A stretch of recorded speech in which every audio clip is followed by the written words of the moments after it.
Приветствую разработчиков игры The Forever Winter. Я возьму на себя ответственность и буду вашим геймдизайнером. Поделюсь идеями для улучшения проекта. Сегодня мои предложения в основном будут направлены на совершенствование подземных коммуникаций, туннелей. Если игрок начинает свой путь пешком с туннеля A и доходит до последней карты, а затем успешно с нее возвращается на базу, то за такой долгий и опасный путь его можно наградить дополнительным количеством опыта в размере 100 тысяч единиц, дать ему немного патронов случайного калибра и один гача-бокс. Это немного повысит мотивацию игрока для полного прохождения всего маршрута. В туннеле C можно добавить путешествующих воров воды, так как там находится выход на карту Frozen Swamp, и у них на ней своя база. Данный отряд должен как игрок путешествовать из точки входа до точки выхода свободно по всей локации. Их можно будет встретить даже на больших трубах, где никогда никого не бывает, кроме летающих дронов. Данный отряд имеет одного уникального бойца. Если его убить, то с маленькой вероятностью с него можно будет подобрать редкое рабочее оружие, которое не нужно будет восстанавливать. Например, дробовик Вепрь-12 или что-то другое. Можно добавить отряд из фракции Scavengers, который, как и игрок, путешествует по всем туннелям свободно из точки входа до точки выхода. Его появление стоит сделать редким и случайным, вне зависимости от действия игрока. Если игрок встретит и решит убить данный отряд, то с него можно будет подобрать интересные и редкие улучшения для огнестрельного оружия. Если игрок на поверхности убивает много вражеских NPC, а затем уходит в туннель, то на его поиски враждебные фракции могут отправить уникальный отряд. Только этот отряд не должен обладать способностью автоматического определения игрока на локации, как, например, умеют делать охотники-убийцы. Уникальный отряд будет разыскивать игрока самостоятельно, путем исследования туннелей. Предлагаю на ваш выбор где-нибудь в глубине локации добавить в туннеле B или C маленькое убежище нейтральных торговцев. В этом месте игрок сможет купить патроны и аптечки. Цены на данные товары будут дороже в 2 раза, чем у игрока на базе.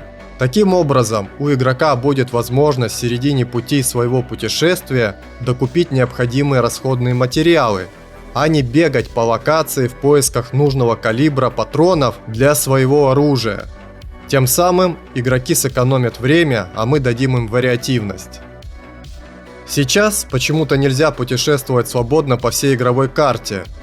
Мы начинаем продвигаться с левой части карты в правую сторону с маленьким выбором разветвлений выходов на поверхность.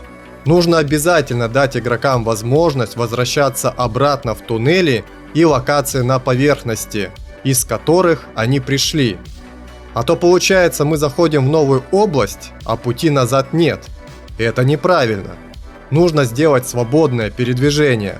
Пусть игроки путешествуют куда хотят и сколько раз им угодно возвращаются обратно в те локации, в которых они уже были. А в будущем можно сделать один большой игровой мир, где соединятся воедино все локации без дополнительной загрузки между собой. Было бы здорово сделать игровой аукцион, чтобы игроки смогли торговать любыми предметами на свое усмотрение. Для этого можно сделать отдельный туннель или добавить торговую зону в действующий туннель. Я вижу это так. Игрок, который хочет что-то продать, кладет предметы в свой рюкзак и отправляется в путешествие из своей базы в зону расположения аукциона. Также можно добывать трофеи во время рейда на разных локациях, а затем отправляться на аукцион. В торговую зону нужно добраться живым. Только тогда можно будет разместить свои предметы на продажу. Выкупать предметы можно за игровые деньги или установить критерий обмена предмета. При продаже предметов за деньги выручка сразу автоматически зачисляется на счет игрока, а обмененный предмет нужно забрать самому. Так у игроков появится новая активность. Возможно, данное решение душноватое, но стоит поэкспериментировать. Нужно сократить или разделить расходы для путешествий на летающем дроне. Я когда собирал компоненты для строительства личных покоев, в какой-то момент часто летал на дроне в дальние локации на поверхность, а также в туннели C и D. Так вот, запасы моих ресурсов уходили стремительно быстро для такого вида передвижения. Восполнять ресурсы желания нет совсем, потому что в игре пропал фан в сражениях из-за мартовского обновления 2025 года, когда разработчики поломали отдачу из оружия во время стрельбы от третьего лица и жестко урезали урон с дробовиков, а также сделали так, чтобы обычную пехоту и киборгов не всегда можно убить с одной пули в голову из разного вида винтовок. Сейчас просто так бегать по локациям в поисках нужных компонентов для строительства летающих дронов без фановых сражений стало неинтересно. Да и нет особого смысла. Предлагаю разделить затраты ресурсов для путешествий через летающих дронов. Пускай игрок платит либо водой, либо летающим дроном, чтобы быстро переместиться на локацию. Или необходимо снизить количество затрат воды и дронов для быстрых путешествий. В туннелях D и в последних наземных локациях можно добавить в контейнер возможность игроку найти кодекс.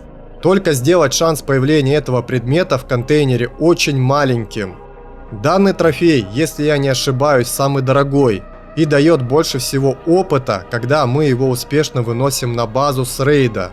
Для усложнения процесса он может появиться только тогда, когда игрок начинает свое путешествие с туннелей A.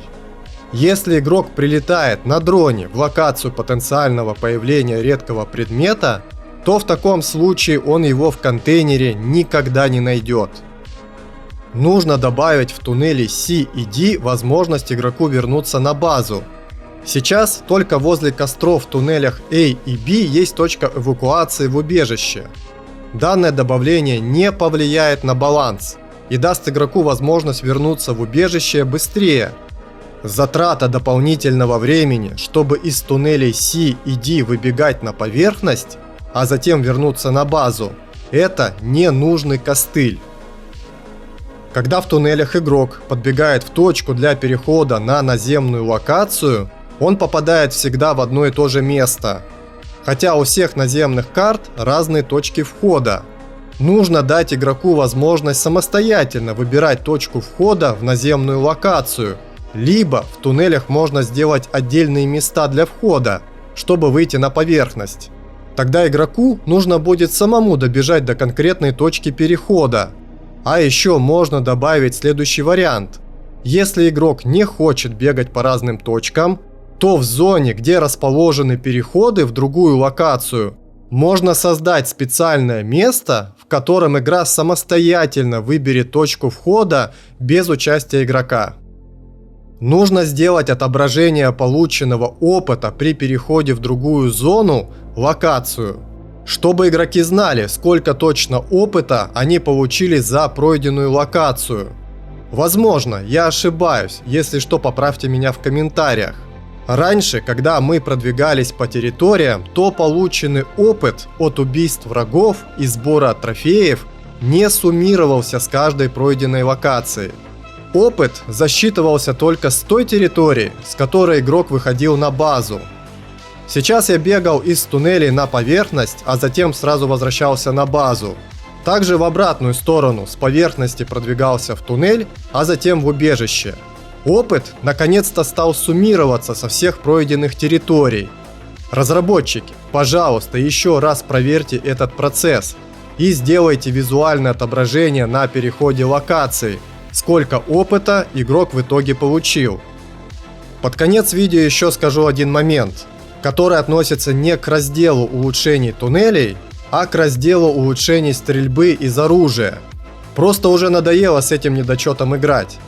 Разработчики, будьте так добры, пожалуйста, почините наконец механику скорости полета пуль и снарядов. Сейчас в игре их скорость очень медленная, доходит до бредового абсурда. Даже на близкой дистанции вражеские солдаты бегают быстрее, чем летящая в них пуля. Этот момент уже сильно раздражает, и он, кстати, существует давно. Возможно, он и всегда таким был с самой начальной версии прототипа игры. Я это заметил с мартовского обновления 2025 года. Дорогие наши разработчики, почему бы вам не взять к себе в команду программистов и геймдизайнеров из числа игроков? У вас явные трудности в этом направлении, а игроки, обладающие знанием, опытом и мотивацией, могли бы вам помочь. Вы не стесняйтесь. Уверен, найдутся игроки, которые бы с удовольствием занялись разработкой игры The Forever Winter. На этом у меня все. Дорогу осилит идущий. Еще увидимся.